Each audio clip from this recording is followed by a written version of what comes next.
And as I got out of college, I thought, there's one thing I want to do. I want to teach kids that dreams are possible. I want them to know that whatever they want in their heart is achievable if they just give it. The only limits we have are the limits we put on ourselves. Everybody else may try to drag you down, but if you stop because of yourself. And so I started teaching high school and coaching baseball and football. Eventually, I found myself at Reagan County High School in Big Lake, Texas. This place is out in the sticks. It's a town of 3,500 people. Oil and gas town. Kids do not even expect to graduate from high school. They said, "Coach, we don't even know why you took this job. People come through here on their way to somewhere better." The baseball team had won one game each year for the 3 years before I'd gotten there. We weren't very good. But I love teaching in the classroom, and I love working with these kids. We only had 8 kids show up for my first season of baseball. Now, I don't know how much you know about baseball, but you can't play a game, let alone a season, with 8 kids. So now that I taught physics and chemistry, I did what I thought I should. I offered A's in physics and chemistry to anybody come out from my baseball team. And we were so bad, I only had 2 takers.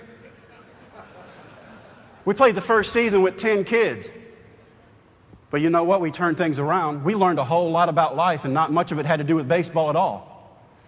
We learned how to wear our uniforms right, take our jewelry off. We had learned to have respect for ourselves and our other teammates. We learned how to respect the umpires, the other team, anybody that came to watch us. We learned how to take care of our field. We learned discipline, and we learned respect. And we won 9 games that year. These kids were excited. Now, this is a small high school in West Texas. So when I had 10 kids, the football coach thought, they'll quit. The second season at Reagan County High School, I had 65 kids come out for my baseball team. I had more than the football coach had. That didn't make him happy. I didn't care because I didn't like him very much. But in small schools, every kid plays every sport that's an athlete, and I watch these kids lose a very important basketball game that would have sent them to the Final Four in the state of Texas. 2 days later, I get them on the baseball field, and for 2 weeks, we mope around the field. "Coach, we were that far from our dream. That's it, that far. We were going to a state championship. Now we're right back where we were. We're just losers. We don't understand why you even want to coach us." We played 2 games in those first 2 weeks, 15-1 and 15-0, and we didn't have 15. I didn't know what I was going to do. I sent the kids down the left field line after the second game, and I stood on home plate, and I thought, what can I tell these kids that's going to possibly change their mind about anything they have in their future? I want them to know that I have faith in them. I want them to know that I believe in their dreams. I want them to know that they can chase a dream. And immediately what came to my mind was the speech that my grandfather had given me in a hospital bed 20 years ago. And so I walked down that left field line, and I started talking to my kids about hopes and dreams and overcoming obstacles and achieving things that nobody else thinks you can do. I said, make a ladder of success. Each time you reach one rung, add another one and another one. Nobody can box you in. Nobody can keep you down. You can achieve as far as you want to go, but it's got to be in your heart. I said, you guys have to go out and live life. You can't let life live you. Do not let somebody else decide what you're going to do with your life. You make your own decisions. If it's a dream, chase it, and don't look back. I got about halfway through this speech, and I thought I sounded pretty good, and my catcher looked at me. And he said, "Coach, what about your dreams?" I said, "My dream is to watch you guys finish the season successfully, graduate from high school, and go to college. See what's out there, and then move on." He said, "Coach, we think you still want to play baseball." And I said, "I think I'm married, thank you." I'm married, I have 3 kids, I have a job, I have responsibilities, I weigh 250 pounds, not baseball material. I said, "Scouts are looking for ball players, scouts aren't looking for people that look like scouts."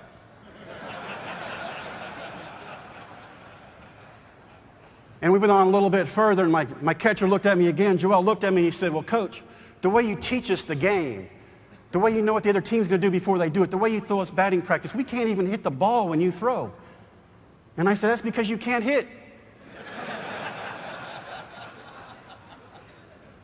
And he said, well, why are you telling us to chase our dreams if you're not willing to do it yourself? And I say, you're 18, you need to shut up. He said, what if we start winning? Will you try out again? I said, I can't do that.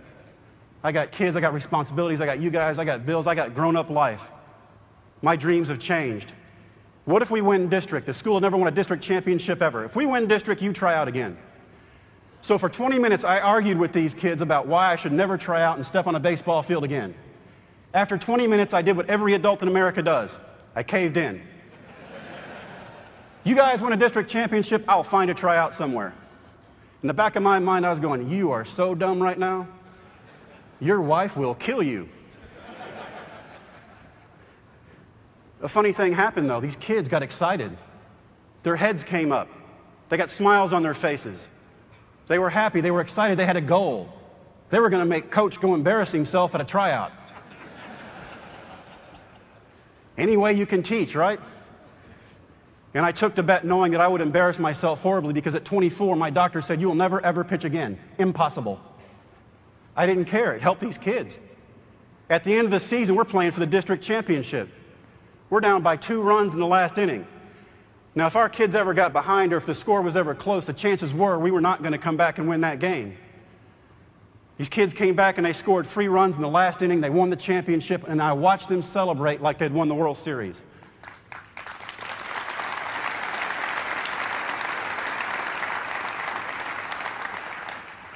It was an amazing thing to watch. They're hugging each other. They're hugging the trophy. They're hugging their parents. They're taking pictures. I'm thinking, I'm a pretty good coach. And then I remembered, I got to go try out. Oh, no. Well, we finally get knocked out of the playoffs. School's over. I've got to find a tryout. I end up going to a tryout in my hometown of Brownwood, Texas, at Howard Payne University. I took my 3 kids there that day, 8, 4, and 1. My 1-year-old's still in diapers. And as I get there, I watch all these young kids get out of their cars to sign up for this tryout to go to the big leagues. Tall, thin, athletic, brand new bodies, smiling from ear to ear because they're chasing a dream. And behind them, I watch their parents. And their parents are smiling from ear to ear because they're watching their kids pursue a dream. And I noticed one thing about that. The parents were my age. What have I done? I get my kids out of the car, we go up to the sign-up table. Doug Gassaway is a scout for Tampa Bay. The kid in front of me signs up and walks off. Doug Gassaway looks up at me and said, how many kids did you bring to the tryout? 3. He said, no, 2 try out. And I said, well, let me explain something. I said, this is going to be quite embarrassing. But if you'll just let me pitch, I can go home and tell my kids that I did this. I lived up to my end of the bargain. I was honest, I had integrity, and I did this. So you get a good laugh out of it and just let me try it. When he got done laughing, he said, okay. He said, but you're going to throw last. All these kids are here for serious business, and you're here for the comedy hour. I said, thank you, and I walked off, and for 4.5 hours, the kids and I had a picnic. We got sunburned, I changed diapers, and we played games. After that amount of time, he calls me out to the mound, he hands me a baseball. And he said, how many pitches do you need to warm up? And I said, to embarrass myself, none. I just want to pitch and go home. He laughed at me, walked back behind the backstop, and he said, anytime you're ready. So I wind up and I throw a pitch, and it was a strike. And I was pretty happy. Thought, hey, that's a strike. And then I look up over the catcher's head, and there is Doug Gassaway, the scout, shaking his radar gun violently. I don't even throw hard enough to register on the radar gun. Why, this is embarrassing. 60 pitches later, I get done, and I walk off the field. My 1-year-old's crying. It's time to go home. As I get to the car, Gassaway meets me at my car, and he goes, I remember you.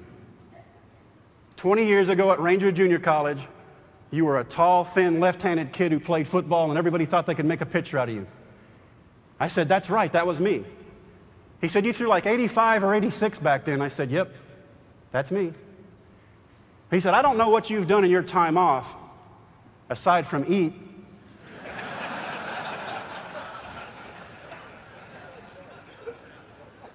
but you were throwing 98 miles an hour today.